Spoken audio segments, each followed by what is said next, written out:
I'm Dave Baker. And I'm Spandrew Spice. Welcome to Deep Cuts, the podcast where we pick a topic and walk you through the ins, the outs, and the nitty-gritty so that you can appear like an interesting and idiosyncratic person at your next forced social function. Today's topic is... the Boon Island Cannibals. Who were the Boon Island Cannibals? In December of 1710, a British merchant vessel shipwrecked 6 miles off the coast of Maine. All 14 crew members initially survived, but winter conditions with no fire or food on a barren outcrop led to one of society's most ultimate taboos.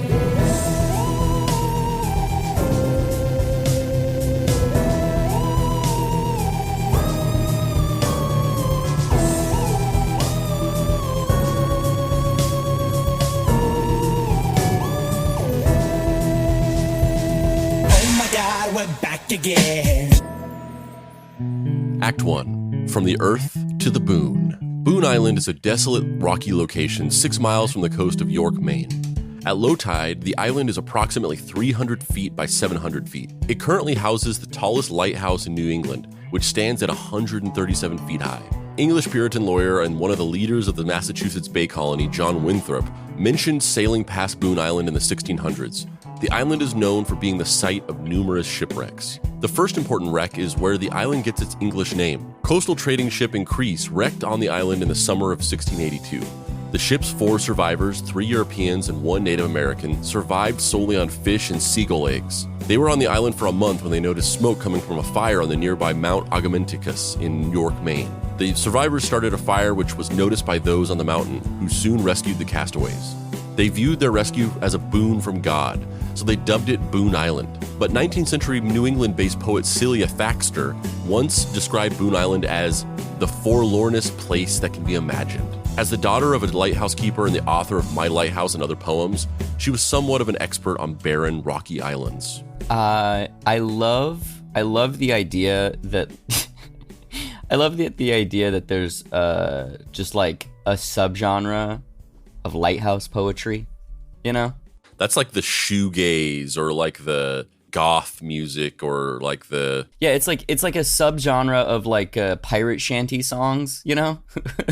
If pirate shanties are like the electronica, then lighthouse poetry is the doom goth subgenre of it. And I love the idea that like, you know, what's her name? Celia Thaxter. I love the idea that like Celia Thaxter would be like the Nepo baby of the burgeoning, you know, New England lighthouse poetry scene where people are like, you don't even truly love lighthouses. You were born in one. Like you don't even know. That's not what it would be. It would be like that she presents herself as this like super indie lighthouse poet, and everybody thinks that she's like this really cool, really indie person. And then some guy on, 17th century TikTok is like, actually, did you know that Celia Thaxter is actually a Nepo baby? Yeah, and then but it's not, it's, you know what it is? It's like the 1700s equivalent or 1600 equivalent of that is like him just like going to the local butter churn place and like gossiping with people. There's like some woman who's just like, I don't care. I'm trying to churn this fucking butter. Leave me alone. And he's like, no, you don't even understand. Celia Thaxter is here for the clout. She's not even really a fucking lighthouse poet, all right? She was born in one. She's just using it for the clout. Yes, Celia Thaxter is the fucking king princess of the 1600s. Yeah. The guy that's spreading all these rumors is that dude on TikTok who's constantly like, insert musical artist here is a Nepo baby and they fucking suck and here's why. And it's like, bro. Yeah, honestly, I hate that guy. It's funny that you brought that up because I hate that guy. Like, because it's like, the things he's saying are not technically wrong. Like he's not incorrect. And it's also, I think, valuable to understand that like certain people have just gotten these advantages because their families are rich or they're literally in the industry. Like, him talking about the Strokes and how they seem like they're this like indie like group of like street hooligans or whatever, but they're actually just all from like mega rich families and musician families. Like that's not incorrect.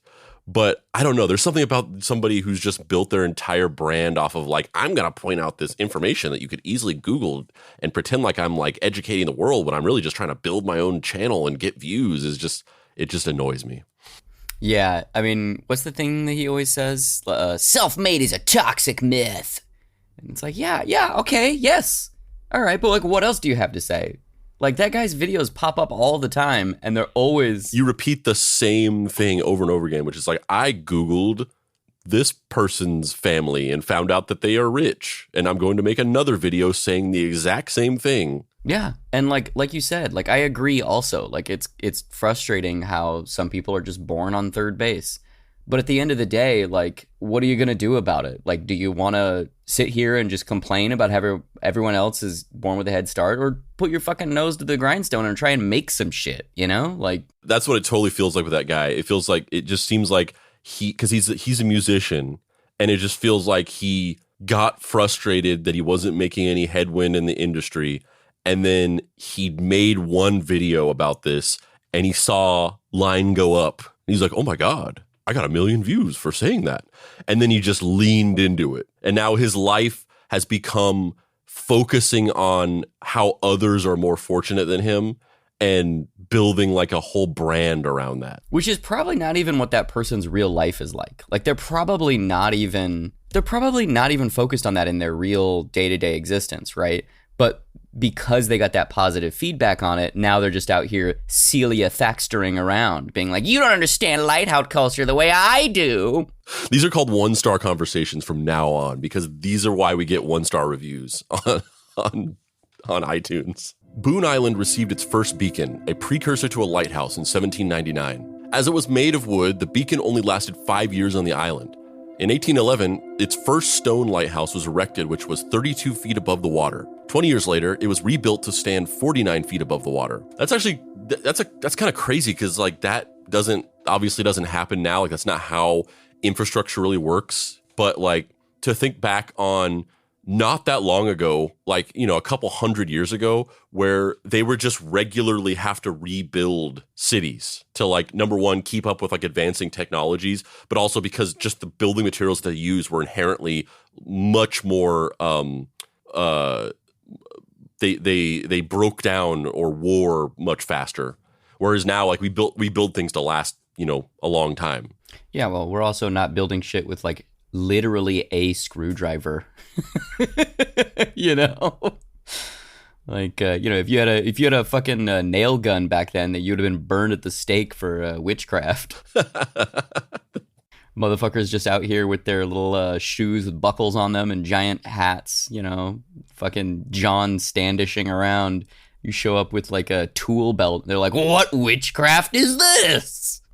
I honestly, I think in that case, they wouldn't do it, though. Like, in that case, like, they would start to do it. Like, they would have the guy with the nail gun, and they would be like, heretic. And they'd be like, wait a minute, what does that thing do? Fuck it. I'm converting to black magic. I want a home. They're just like, this shit's dope.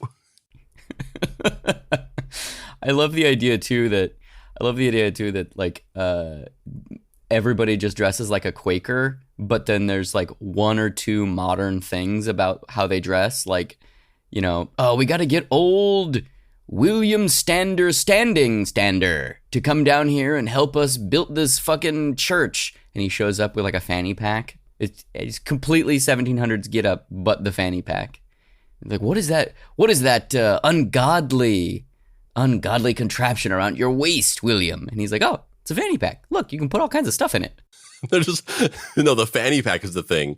Or they're like, we must arrest this heretic. Wait a minute, what is that? Oh, it's a fanny pack. What is this fanny pack? Why'd you pronounce it like that? I just said it. Just fucking tell us. Well, you know, it's a little thing. You strap it around your waist. Comes from the British version of fanny, which is actually the front of you as opposed to the back of you. For some reason, we got that backwards when we came over here on the Mayflower. We flipped the script on that one, but yeah, you put it on your front and you just zips open and you just store stuff in it. And they're just like, oh my God, this is a miracle. You're not a heretic. You're a man of Christ. The reason why we live in this puritanical Judeo-Christian hellscape today is because one guy wore a fanny pack. Yeah. You know, the first cult in America was actually the cult of fanny pack. Yeah. A lot of people don't know that. They think because it's such an established mainstream religion, they just think of it ubiquitously.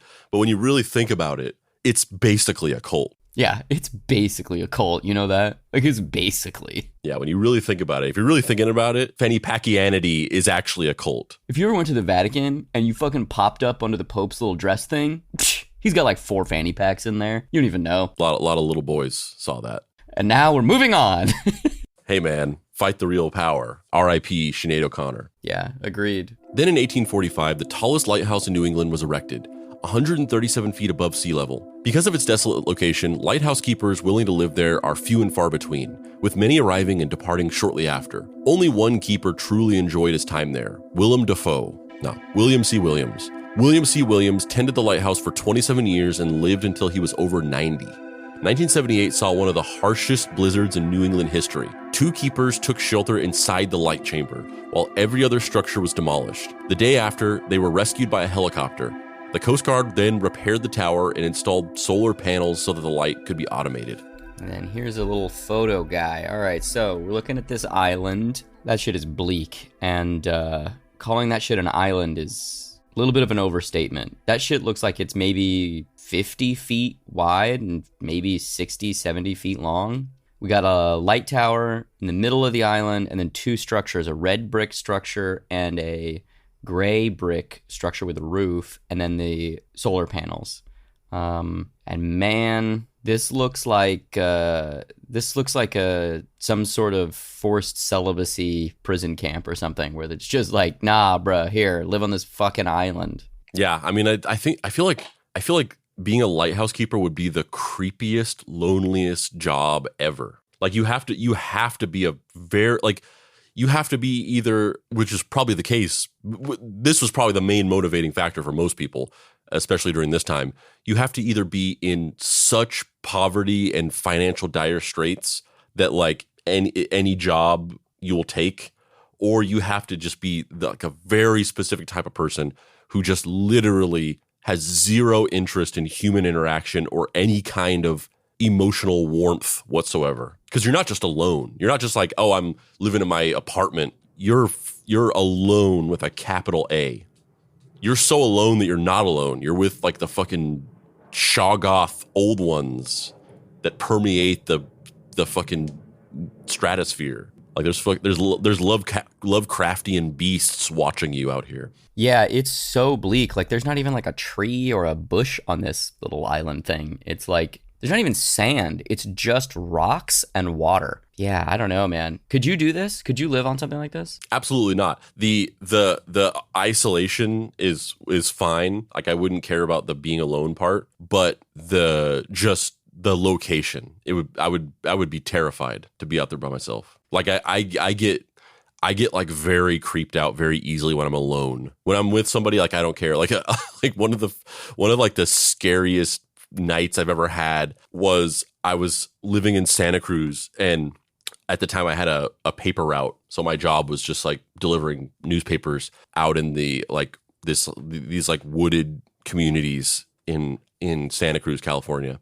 Before, and basically like I would go out at 1 a.m. So like my job, like I'd be at the house all day, hang out with my my roommates, and then I would leave at 1 and come back at like. And so I'm hanging out, and we watched this movie called The Fourth Kind, which was like this kind of shitty horror movie with Mila Jovovich, where it was presented as if it was based on a true story.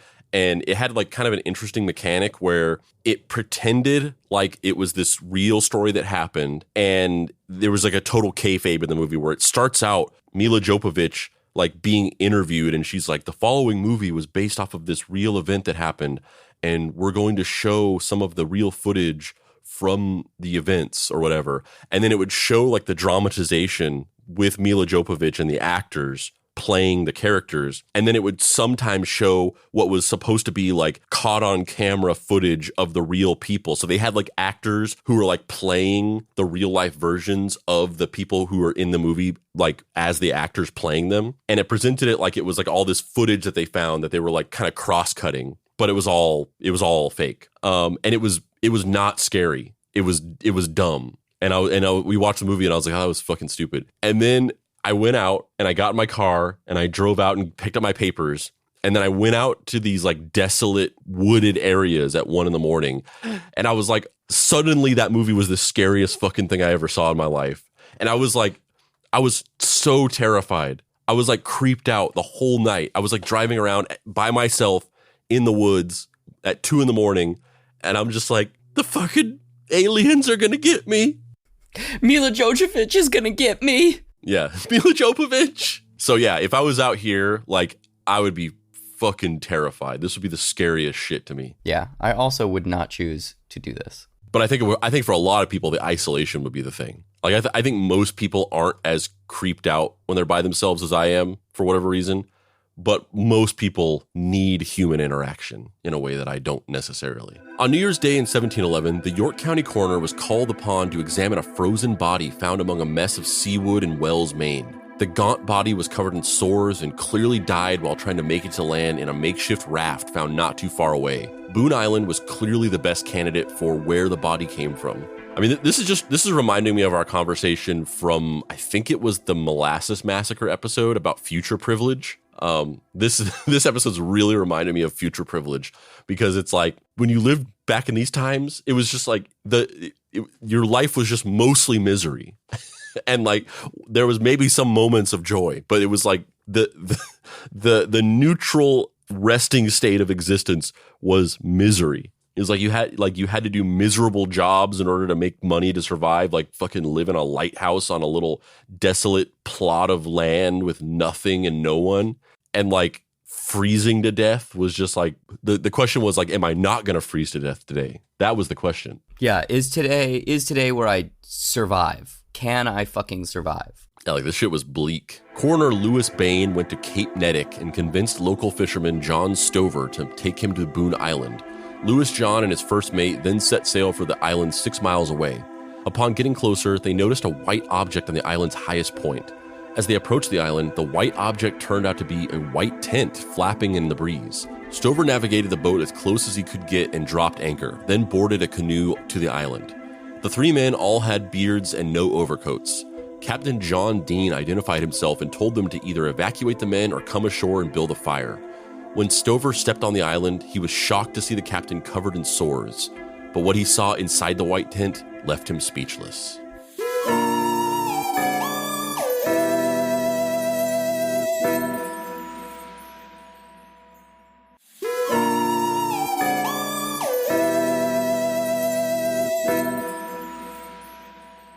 Act 2, Bad Boon Rising. Captain John Dean was born in Nottingham, Nottinghamshire, East Midlands, England. I know that's not actually funny, and anybody who's from the UK is like, what? What are you laughing about? That struck me as funny. Sorry, your fucking names of your cities are weird. Captain John Dean was born in Nottingham, Nottinghamshire, East Midlands, England in 1679. He grew up in relative poverty and apprenticed to a butcher as a teenager. 19th century writer W.H.G. Kingston wrote that Dean rose to the rank of captain in the Royal Navy and participated in the capture of Gibraltar during the War of the Spanish Succession. After leaving the Royal Navy, he became a merchant sailor. Here's the thing. Say what you want about the United States, and, you know, we portray ourselves as the best country in the world, and a lot of people are critical of that and say we're not the best country in the world and there's all these problems. But one thing I'll say we got right was we just shortened shit. That was a mouthful. All those names of wars, like in the US, we're just like, your name is Bob Smith, you're from Kentucky. That's about as complex as our names are going to get here. Yeah, I mean, we only just take the names of their names. Yeah, but then we fucking shorten them. No, we don't. Then we put new in front of it. We're so unimaginative that we just do. Oh, you got a place called York? How about New York? Oh, you got Hampshire? We're gonna fuck it up and call it New Hampshire. Yeah, but newer is better. Future privilege, baby. Future privilege. With the help of his father and brother, Dean was able to purchase a small merchant ship which he christened the Nottingham Galley. On September 10th, 1710, the Nottingham Galley set sail for Ireland from London with a cargo of rope. It was one of the many merchant ships in the convoy protected by 2 Royal Navy warships. as the War of the Spanish Succession was still raging. The Nottingham galley separated from the convoy and sailed to Killybegs, where Dean intended to add butter and cheese to his cargo, but the crew spotted 2 sails likely belonging to French privateers. 2 different versions of the events exist, with Dean claiming to intend to invade the privateers, but the crew claimed that he attempted to sail towards the privateers, hoping to be captured in order to collect the ship's insurance policy. In addition to believing he was a traitor, Dean was a sadistic captain and once beat 2 sailors so badly they couldn't work for a month. With a threat of mutiny, the Nottingham galley left Ireland and headed to North America. Reaching Canada, which was then controlled by the French, the ship spent a week off the coast of Newfoundland. When the crew spotted sails coming towards them again, instead of fleeing, Dean opened the bar to the crew and donned his finest clothes, likely expecting a French ship, but the ship turned out to be an English galley. Likely let down, Dean had the Nottingham galley sail down the coast where they ran into a sleet storm in the Gulf of Maine on December 10th, 1710. Dean beat Langman bloody and set course for land. The next day, the Nottingham galley struck Boon Island and splintered into pieces. The crew were able to remove the mast and use it to crawl on to safely reach the island. Yeah, that's interesting because that's similar to how this show works, where, we do the show, and if we ever have like a disagreement on a direction, like a type of episode we should do, or like when we should do a certain thing or something in the story, you just beat me to a bloody pulp until I just relent and let you do it your way. Yeah, that's definitely what happens. That's definitely what happens. As the one of us who's a foot and a half shorter and made of skin and bones, yes, definitely what happens. I'm like the podcast equivalent of a power bottom, really. I don't even really know what that means. I mean, I like in this context, I'm not quite sure what that means, but it's very funny to me. I mean, it checked out to me. It made sense to me. All I'm saying is, every once in a while, you go full of mice and men and tell me about the rabbits. That's true. That's true. We got another picture of this lighthouse. It's kind of the same as the other one, though. Yeah, it's the other side of the lighthouse, but now you can see that one of the structures is a little house made of fucking particle board. That shit looks so cold. That has 0 insulation. You'd think that because this is this is a modern day view of it, and it's supposed to be like, oh, this is how it is, and now they have a house at least. You'd think that they would have splurged a little bit more on the house construction. This thing looks like a Lincoln log house. Dude, a Lincoln log house looks like it would have been more insulated. Yeah, there'd be a little bit more insulation from those little logs, whatever those are made out of. Wood, I guess. Yeah, that particle board shit, no thanks. That also just looks like you get splinters from looking at it wrong. Yeah. If you get out of bed wrong in the morning, your just whole body is just filled with splinters. That's why so many of the lighthouse keepers die there, is because they get Bob Marley'd. They get feet infections, from walking around and getting splinters in their bobs of their feet and shit. Yeah, their feet are like pin cushions. Yeah, this sounds like a Clive Barker story. Feet pincushion man. He didn't realize how erotic it would be until he stepped foot into Forlorn Island, where no one could see him squirm under the painful splinters. Yeah, it's like a story about a lighthouse keeper who gets splinters in his feet, and then he just derives sexual pleasure from picking them out. And every time he picks one out, he opens a rift into hell wider.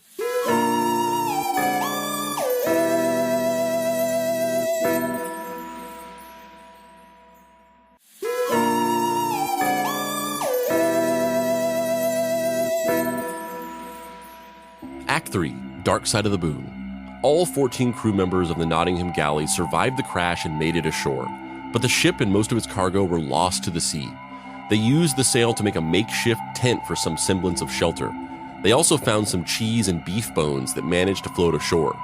On the first day, Langman killed a seagull, which they ate raw because they couldn't start a fire. The second night, the ship's cook died, whose body they pushed into the sea. They found a few mussels and even cowhide, which they cut up and swallowed. Langman killed the second seagull, which they ate again raw. Dang, that fucking second day your cook dies. The main thing you're worried about is eating, and you're just man, this is gonna be rough. But at least we have somebody who knows how to cobble together ingredients to make something edible that we can kind of eat and nourish ourselves without being totally disgusting and get through this. And then day 2, he's like, ugh, I could have turned that seagull into a foie gras. I've got an idea for how to do ratatouille with a shoe leather. Fuck, he's dead.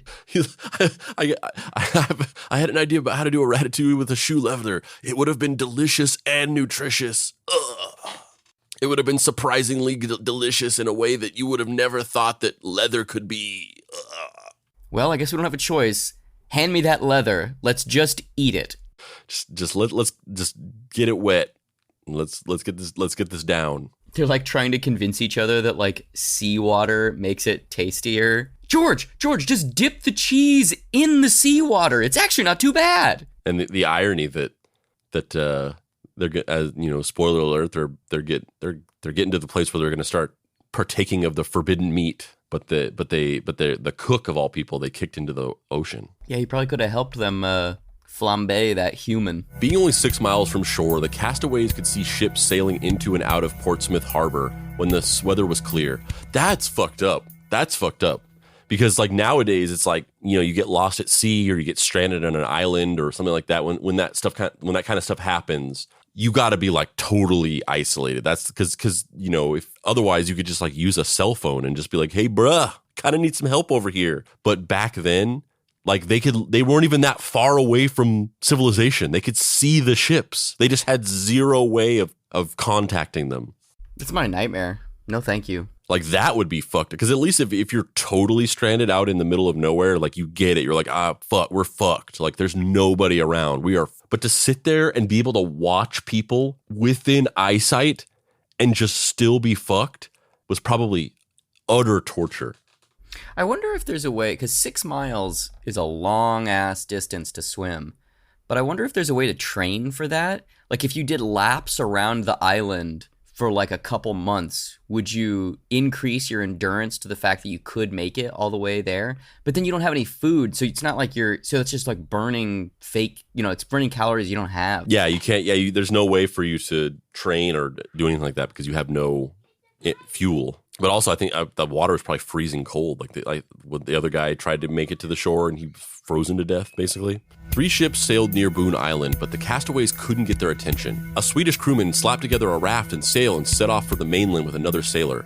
The Swede was never seen again, but the other sailors' bodies washed up ashore, eventually leading to their rescue. That Swedish guy was D.B. Cooper. Yeah, D.B. Cooper is a fucking Highlander. And every couple hundred years, he just like appears somewhere and then just like jumps off a plane and disappears again. Here we are. We're jumping out of a plane one more time. That's the better Highlander 2. That's what they should have done. Yeah, they should have just made Connor McLeod into D.B. Cooper. Yeah. The plot of that movie is so fucking weird. That movie fucking sucks. The Renegade cut is significantly better, but it still fucking sucks. Just the idea that like there's a movie about a immortal ancient warrior who travels across the globe fighting and killing other warriors in order to gain the ultimate power. And then the sequel is like, now he's an old scientist who built a dome around the earth that blocked the sun out. And he's an alien. I mean, that's the part that everyone hates, but just the setup for the movie is fucking strange to me. That they're like, now he's like an old guy with a wife and he's like a famous scientist. Like that's They completely change what the quickening is. Like it's no longer ultimate knowledge. Now it's just like stuff. It's not anything in the sequel. In the first movie, it's like the ability to communicate with anybody anywhere in the world and spread knowledge and help, you know, unifying into world peace basically is what they insinuate at the end of the movie, right? And then the second movie, they're just like, actually, it's just going to bring back Sean Connery? Yeah, and also it's like his universal knowledge he uses to like build this dome around the earth to block out the sun, and then everyone's like mad at him for it. It's like, it's a weird idea for a sequel to what the Highlander is. It's a fucking weird idea. Not in a good way. No, not in a good way. But it's interesting, though, because all of the Highlander theatrical sequels never really explore the quickening or any of the mechanisms of the Highlander world in any interesting way. But the TV show really does. Like, the TV show has it introduces this idea of, like, My boy Duncan. Yeah, with Duncan. America runs on Duncan. Yes. Adrian Paul plays Duncan MacLeod. But the show is really cool because it, like, introduces this idea of, like, light and dark quickenings, and you can absorb knowledge, or, like, the idea that if you kill an evil Highlander, you become like them and you have their knowledge and you take on their personality traits is really cool. And that it's such a great logical extension of the stuff from the movies. And they just never do that. Like, when Connor kills the Kurgan, like, it's fine. He's like, sick! There's no real downside to killing this guy. It's all good. Like, it's really interesting that he would have maybe taken on some of the negative aspects and had the negative memories, and, like, that'd be really cool, but they don't do that. Well, if you listen to the DVD commentary for the movies, I don't think they were thinking that deeply about it. No, definitely not. Like, there's a sex scene in Highlander 2, and in the DVD commentary, this was a reshoot. Oh, because it's the Renegade cut, or no, it's not the it is the Renegade cut, but there's the sex scene in the movie, and they're like, this was a reshoot because we shot the movie and we realized that there wasn't any hot sex scenes in it, so we went and shot this as a pickup. Which I thought that was so funny that they were just like nowadays all these reshoots for MCU movies they're just like we shot this movie and it fucking sucks. We got to go in and, like, reshape this shit. But back then they were just like, this movie isn't hot enough. We got to go give us $50,000 to go shoot a sex scene, please. Not to have a shameless plug here, but as you can tell from this conversation, I'm a little bit obsessed with the Highlander films and TV series.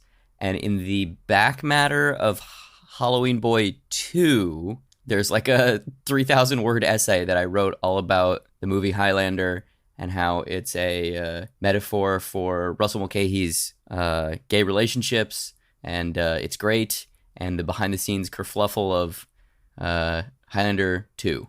So if you want more of me riffing about Highlander, there's a bunch of it in the back of Halloween Boy 2. Born to be kings. Oh yeah, I love that song. Me too. But, like, I canonically love that song. Oh, that's right. Yes, you do. The weather got worse, with snow covering the island, freezing the men's clothes to their bodies. The ship's carpenter, a big man of 47, fell silent and died that night. Man, they're fucking batting zero on this. All the people that are survived are their shitty, abusive captain, and the people that are dying are, like, cook, carpenter, any person who could provide any kind of value that would help you survive. They're the first to die. There's like, oh shit, like, our cook died last week and now our carpenter died. What are we going to do, Captain? And he's like, I don't fucking know. All I know how to do is beat people near to death. My skill set does not apply here. You want me to beat you to death? I could do that. Like I guess I could. That's what I could do. I could, like, put people out of their misery by beating them to death. Does that sound good? Does that sound like something you want? Yes, Daddy. I mean, wait, no! No! We're trying to survive and get off this island. Oh no, Captain. I swabbed the deck wrong. Please don't beat me up to a near pulp. I would hate that. No, Daddy. I mean, Captain, please don't take it out on my face. Just like a BDSM pirate who just, like, fucks up on purpose so that their captain will beat them up. Longshanks, what are you doing wearing that strange leather face mask? Why is there a zipper on it? Longshanks, I can't hear you. Unzip your face mask. I don't know, I just felt in the mood for it. Longshanks, swab the poop deck. I can think of something you can do to my poop deck. Zip. The crew claimed that it was Dean's idea to cannibalize the carpenter. What a fucking transition from us talking about pirate gimps and poop decks too, and then he fucking cannibalized the carpenter. Yeah, which, like, of course that was his idea. Like, that. I mean, that's what he's been lying in wait for an opportunity to do this for years. He's like, oh shit, I guess we gotta eat somebody. Fuck, this is gonna be so bad. Since he trained as a butcher's apprentice, he was the most qualified to go at it. He removed the carpenter's head, hands, and feet so the body wouldn't appear as human. He disemboweled the body and cut the breast into strips. Dean then wrapped a few of the strips in seaweed and distributed it to the crew. 3 refused to eat their former shipmate, but were the first to eat in the morning. The remaining 10 crew members survived without a fire and the most limited of rations for 24 days.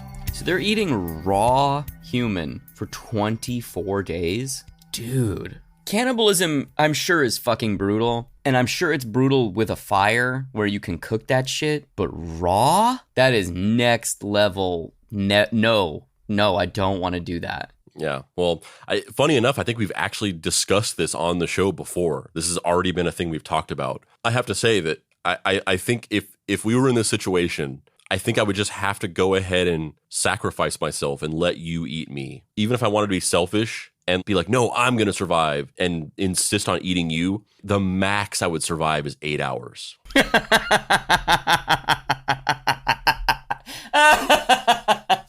Like, listen, Dave, I tell you this every day that you're looking like a snack, but literally you are just a snack. Yeah, it's basically just like my calves. You've got my calves, and then that's about it. Like, there's nothing else. So I would just have to sacrifice myself because at least you could survive for the 24 days. Yeah, you know how it's like, oh, we cut the breast into strips. Yeah, there is no strips. It's just rib cage with me. There's You're a strip. You're a Dave strip. Yeah. I'm like one of those little like convenience store beef jerky sacks. Yeah, you're a Slim Jim for sure. Slim Dave. Snap into a Slim Dave. Oh yeah. Oh yeah. Look at that technically man who looks like a small boy with anorexia. Let's make him into a fucking processed food snack. There's a corporate Twitter page about you that just shit posts all day. Yeah. It's just like a fun, coquettish, cartoony version of my face, like doing the thumbs up. No, it's the doing you think I'm gonna say no. It's like you think I'm gonna say no to cannibalism? ? Oh yeah. I'm a vegetarian. I haven't eaten meat in years. We know. But before I was a vegetarian, I think it was back in 2009. I worked at Circuit City, and Circuit City went out of business, and so I worked there during the whole closure of the company. So I was like working at the location in Bakersfield, California during the whole like going out of business sale and shutting down and all that stuff. And during that like last month or whatever it was, as the company was shutting down, it was like a total chaotic free for all where we were just like selling off all the stuff in the store. There was just like zero fucks were given. Sometimes like people would just like fucking come to work and then they would just like hang out in the back room. And like sometimes I was just like in the middle of working, I would just be like, I don't feel like being here anymore, and I would just like leave. But also they were no longer just giving a shit about anything that was happening. And so I would just like freely eat of this food in the store. Cause like, in the front, they would have the rack that had all like little snacks and things like that. And there would be different, and there were like drink cases and stuff like that. And I just like was freely eating of it. I would just like grab energy drinks and drink them and all this stuff during the day. And one of the things was that I would like during that time, and never before have I ever done this and never before after, but I was just like pounding like 10 Slim Jims a day. Like I would just like get these Slim Jims and I would just fucking eat them throughout the day. Was that good? Was that a good experience for you? No, not really. It was just like I was at work. This was like obviously over a decade ago. I was in my early 20s. I was also super poor, and I was just like, oh, I can just eat this fucking food. And they just had all these Slim Jims, and I was just pounding these. And no, it was not a good experience. That was disgusting. That was gross. I would never do that now. Yeah, it sounds terrible. That sounds almost as bad as being forced to eat your fucking cook or, your carpenter or whoever the fuck they ate. Easily as bad of an experience as being forced to cannibalize your crewmates. Pretty much. Future privilege, am I right? When John Stover arrived on Boon Island, Dean led him to the makeshift white tent. Inside, he saw 7 men, huddled together for warmth, all sick and covered in sores. One castaway later wrote that Stover was shocked by the ghastly figure of so many objects with long beards, nothing but skin and bone, wild, staring eyes, and countenances fierce, barbarous, unwashed, and infected with human gore. Jesus Christ, that's like a mayhem lyric. It's like a Swedish black metal lyric. The ghastly figure of so many objects, with long beards, nothing but skin and bone, wild staring eyes, and countenances fierce, barbarous, unwashed, and infected with human gore. Like that's some Cradle of Filth shit. Yeah, somebody burned a church after they said that. Directly after saying that, Dean begged Stover to take the men back to the mainland, but the canoe would capsize with 2 men in it. With the weather turning stormy again, Stover promised he would come back to rescue the castaways. The men begged him for a fire before he left, and it was the least Stover could do. After Stover left back for the mainland, the men used the fire to cook the breast meat of their former carpenter. They got fucking rescued, and all they wanted was a fire to cook more human. Yeah, like imagine that. That's so fucked. Because as we talked about before, they can see ships like this whole time for 24 days. They can just see ships. They're not like totally stranded away from civilization, and they just can't access them. And then somebody, just because of the dead body that sacrificed themselves and washed up on shore, somebody actually comes out. They're rescued. Somebody has come. But then because it's the fucking 1600s and they didn't come out with some like big fucking boat with a motor and all this shit where they can just be like, get on board, boys. He just has to leave. They have to just continue being stranded and continue eating dead bodies after somebody finds them.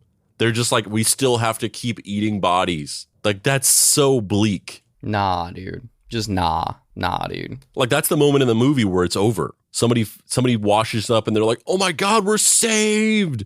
And then it's the end, cut to credits. And then it like has the little text, the text crawl that explains what happened to them afterwards and all this stuff. But then they still have to keep eating the corpses of their shipmates. That's so bleak. It took 3 days before the seas calmed down enough that a rescue attempt could be made. On January 4th, 1711, 2 boats arrived and rescued the men. They were taken to a tavern in Portsmouth where they were fed slowly so as not to shock their bodies. A doctor tended to the men, cutting off several frostbitten fingers and toes. The most severe amputation was to the cabin boy, who lost half his foot. Dean recovered at a friend's house, where he immediately wrote his own version of the events, highlighting himself as the hero. Fucking of course. Which is just like such bullshit, because reading this story really gives you like, it really gives you a sense of like karma is real. Because it's like, this guy was a total fucking asshole who just like was abusive and just beat the shit out of his crew members and was just a total fucking piece of shit.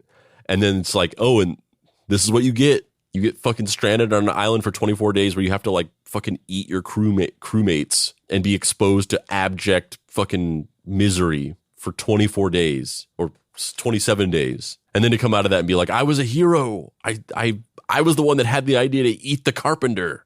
No, just no. 3 crew members who were still ill signed it. Can you sign this? Yeah, can you just corroborate my story that I actually was a hero this whole fucking time? Thanks, Kay, bye. And they were just like, fuck it, I don't care. This was the most horrible experience of my entire life. And we survived. I'll sign your dick.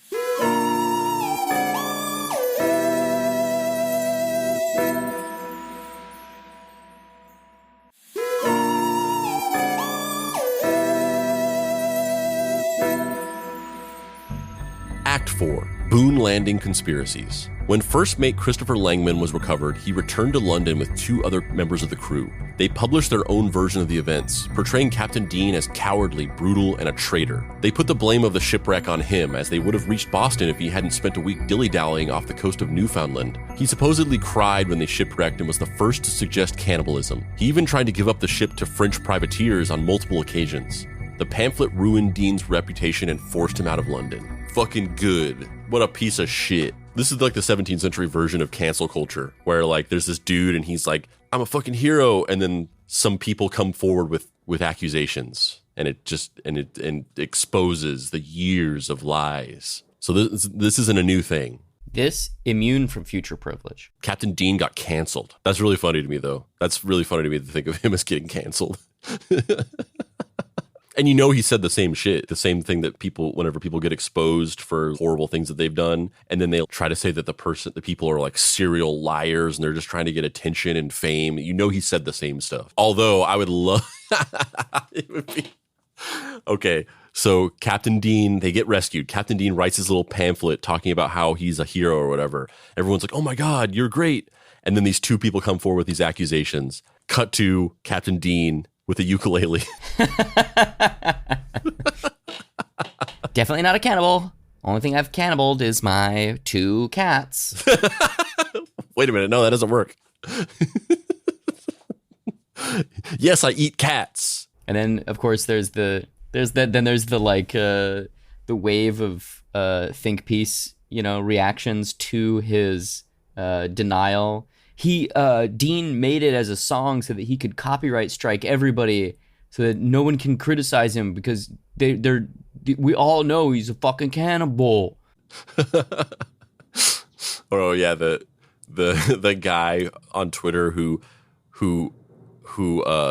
hypothesized that she did it in song form so that nothing that she said could be admissible in court because she could claim that it was like parody or something like that. I mean, she literally did do it in order to issue copyright strikes to people. Ethan Klein played it on his podcast and she issued a copyright strike. Oh yeah, 100%. Yeah, she put it on iTunes as like a song too, which is like insane.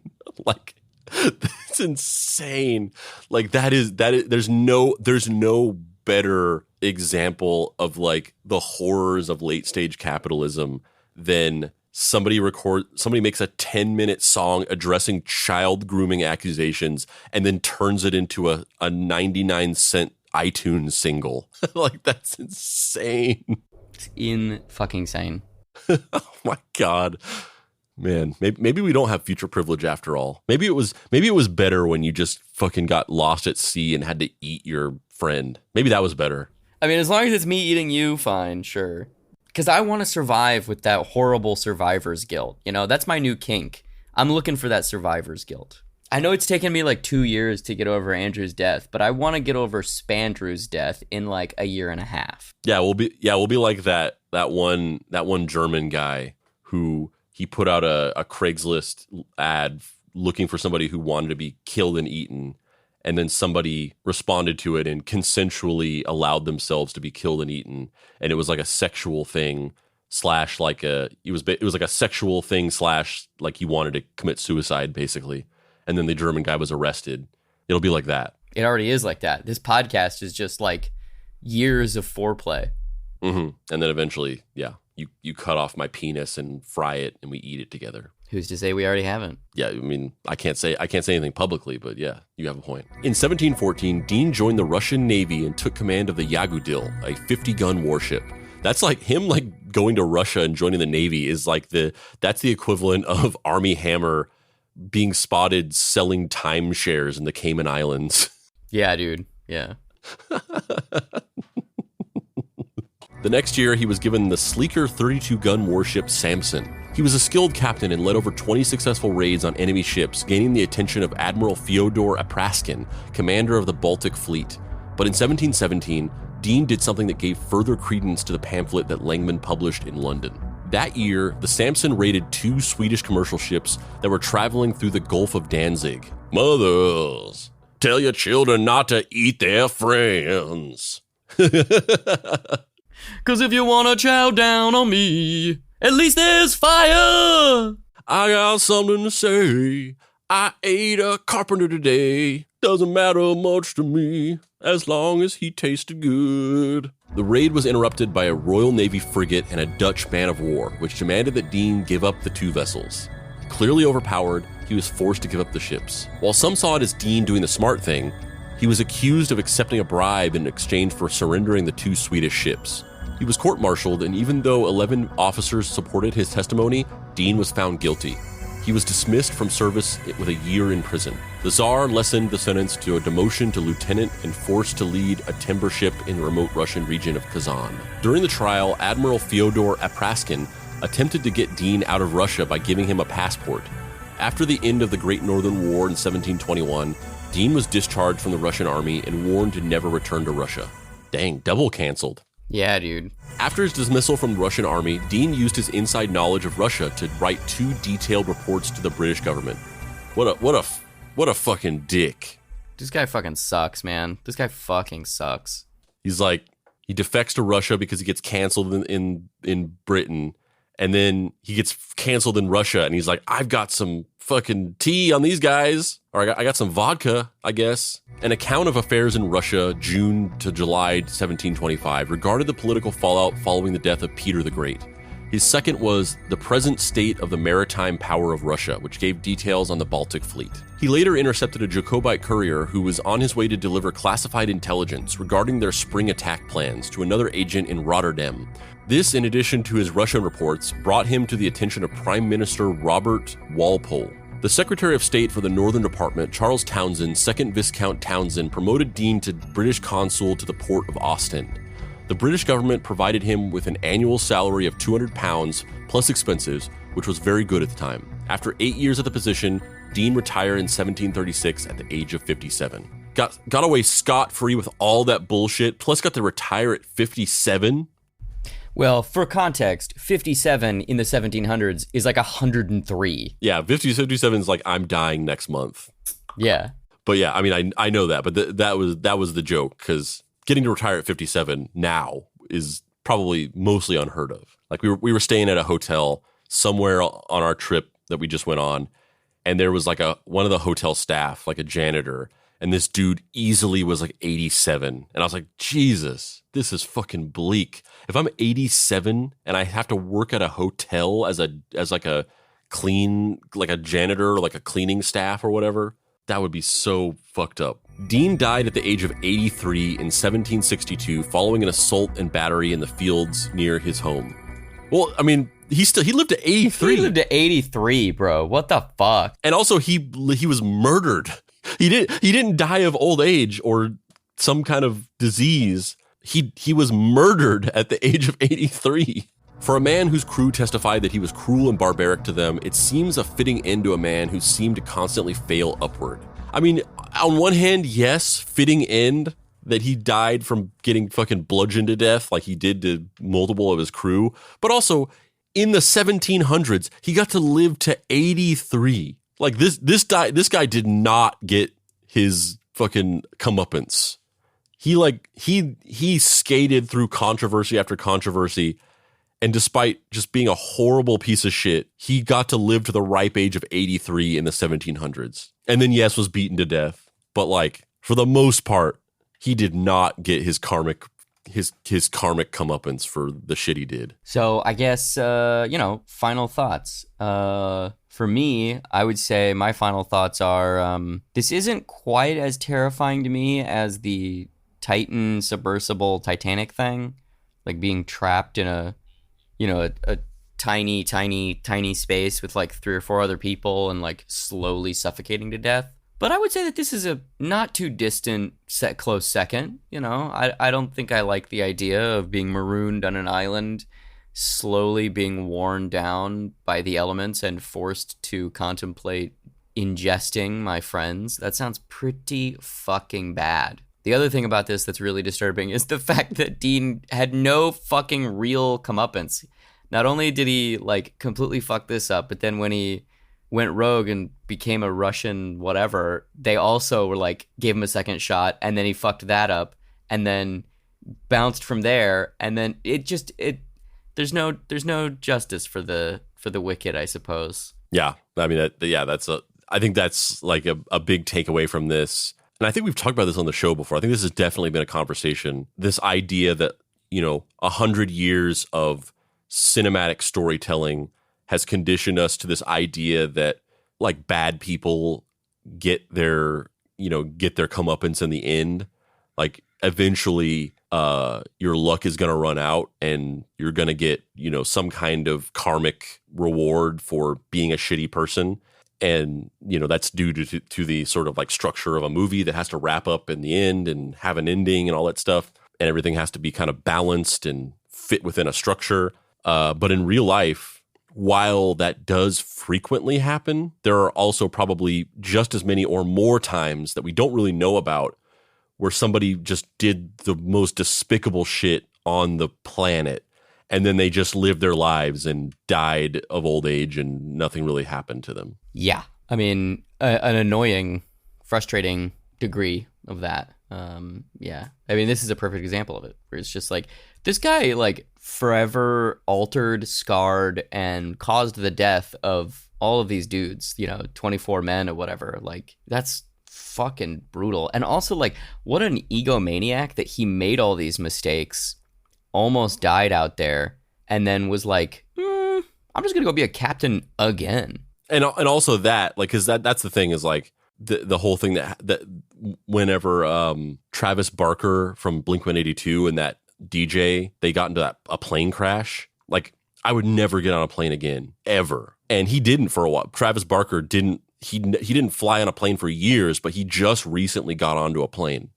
Like, sometime this year, he got onto a plane for the first time since 2013 or whenever that happened.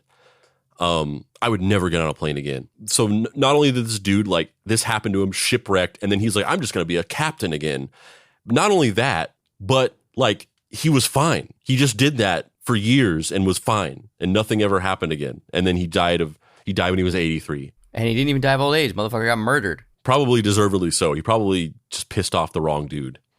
Well, on that note, I'm Dave Baker. And I'm Spandrew Spice. This has been Deep Cuts. If you'd like to find me online, you can do so at heydavebaker.com, or you can get issues of Halloween Boy, Everyone is Tulip, Forest Hills Bootleg Society, Star Trek 7, Voyager 7's Reckoning, and all my other books. Also, right now, there's a pre-order campaign going for Mary Tyler Moorhawk, my new book, which comes out on February 13th, 2024. MTMH, baby! If you'd like to pre-order it on Amazon, it's available there. Or if you'd like to pre-order it through Golden Apple Comics, you can do that. And you're going to get some goodies, a little signed book plate from me, and some other cool stuff. Yeah. People were talking about Mary Tyler Moorhawk in the Discord a while back. It was probably, at this point, it was probably like 3 or 4 weeks ago. But somebody made the joke. They were talking about Mary Tyler Moorhawk. They were saying like it was sometime you plugged it or mentioned it on the show. And then they were talking about it and saying like, oh, that sounds cool. I don't remember what the conversation was, but somebody made the joke of saying Mary Tyler Moorcock. And I wanted to be like, that was originally what it was called. Well, it's not actually accurate, right? Because you remember the first incarnation of it was like Mary Tyler Moorcock was like a Columbo, Mr. Magoo detective old woman, and her name was Mary Tyler Moorcock. And like that was the joke. But it didn't really go anywhere. It wasn't very good. It just kind of evolved over the course of it. But I just thought it was funny because someone thought they were like being so like clever, and they were just like Mary Tyler Moorhawk, more like Mary Tyler Moorcock. I was like, that was the origin of it. I was there. So silly. Yeah. Spandrew, where can people find you on the internet? You can't find me on the internet because I don't use social media. But if you want to pay your respects to the dear beloved Papa Pricey, you can get his book Deadbolt AI Private Eye by going to dapricerights.com. You can also go to deepcutspod.com where you can pick up merch and other cool stuff from Deep Cuts, shirts, hats, t-shirts, shoulder patches, all that stuff. You can follow us on social media. Going to Facebook, Deep Cuts Podcast. Join our Facebook group, Deep Cuts Podcast Facebook group, where we talk about the show and make memes. You can join our Discord server, bit.ly.com/deepcutsdiscord, where we talk about the show, make memes, and do other cool stuff.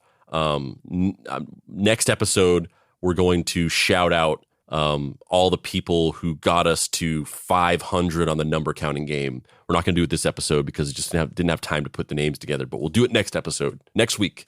You can follow us on Instagram at DeepCutsPod. You can follow us on TikTok at Mystery Treehouse. You can follow us on a voyage across the sea on our ship where eventually we will crash and then Dave will eat me.